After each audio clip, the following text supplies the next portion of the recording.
Welcome back. It looks like the U.S. quit rate is back at an all-time high. So will employers have to raise pay to keep their staff? Yahoo Finance's Sibile Marcellus joining us now with the latest installment of Career Control. Hi, Sibile. Many workers in the private sector have quit their jobs and moved on to new opportunities. We haven't seen the quit rate at this level in about 20 years. I want to bring in Adam Ozimek, who's chief economist at Upwork, to talk about this. Now, Adam, with the quit rate this high, what kind of wage pressure are many employers facing, and will many of them be forced to raise wages to retain staff? So we've definitely already seen lots of wage pressure already. Wages are high and rising quickly in a variety of sectors, especially leisure and hospitality, sectors that are being hit hard by supply shortages. I do think what we are going to see is those pressures are going to ease somewhat in coming months. Expanded unemployment has ended. Schools are back in session.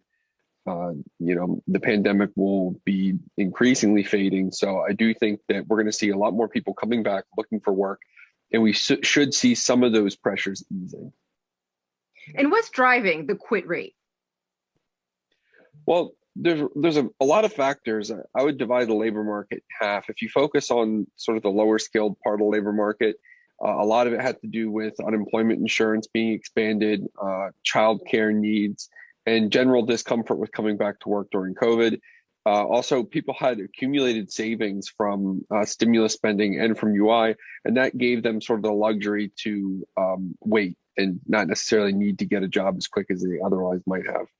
In the higher skilled part of the labor market, I do think remote work is playing a part. I think that there are a lot of workers who simply don't want to go back to the office. We've seen this in our research at Upwork. We found that 34% of workers who are remote were not excited about returning to the office. So I do think that hesitancy, that desire to stay remote is playing a part there. Speaking of remote work, how many workers do you expect will continue to work remotely in the long term? So there's a ton of uncertainty here. Obviously, there's what workers want, there's what managers want, and then in the long run, there's how do remote work firms compete against non-remote work firms, and who ends up, winning the product market competition there. So there's a ton of uncertainty. I would guess somewhere around 20% will be fully remote, and then maybe 15% hybrid remote. That's sort of my guess, just looking at the surveys and gazing at my economist crystal ball. And what are the geographical implications of remote work? Because part of the appeal of remote work is that you can work from anywhere as long as you have a strong internet connection. So where are remote workers moving to specifically? So there's the short run and the long run here.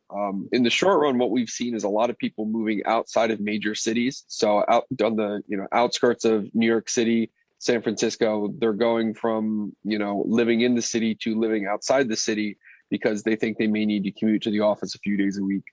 That's where we've seen most of the migration now. But what we hear from people when we ask them in our surveys, they say they want to move far away. 40% said they want to move more than 4 hours away. So I do think there is demand for moving even farther outside those cities. And what they really need is the remote labor market to sort of firm up and to really some of that uncertainty to be reduced. Right now, people aren't sure what the remote work options are going to be. Their employers aren't necessarily offering, firm guidance on how remote they'll be able to be in the future. And then also people are looking to what are the other career options that I have where I can stay remote if I want to leave this employer. And, some of them are considering freelance as well. So I think all those things sort of need to evolve and give workers more certainty that they can find remote work in the future. And when that happens, that's when I think we'll start to see more migration to sort of places that are farther from the big cities. And what does migration out of big cities mean for local economies in the rest of the country? Because that's the general trend that your research is showing, right? That's right. In general, it would be from higher cost living places to lower cost living places, from more dense places to less dense places. And really, this is a reversal of a trend we've seen for a few decades where across the country, more skilled people have tended to flock to a handful of superstar cities. And that's been bad for the economies that they leave behind.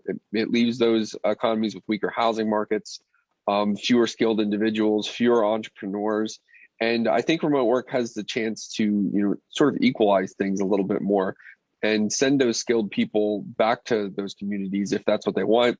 And also so that they don't have to leave in the first place. I think, not everyone wants to move to big superstar cities, but they do historically tend to think that that's where the greatest opportunities are. So if we help spread opportunity throughout the country, I think that's a really good thing for those communities. For remote workers that want to move even further out from where they are, so we're talking a 40-minute commute each way, they want to move even further to maybe 2 hours, as your research is showing. What assurances do they need from employers before deciding, okay, I'm going to live 2 hours away from where the office is, for instance?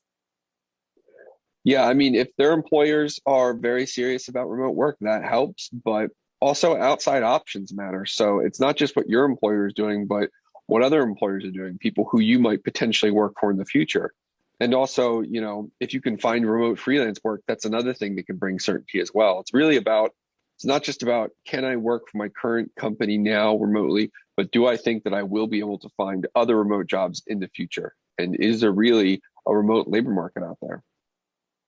Well, we'll continue to watch this as remote work continues to dominate.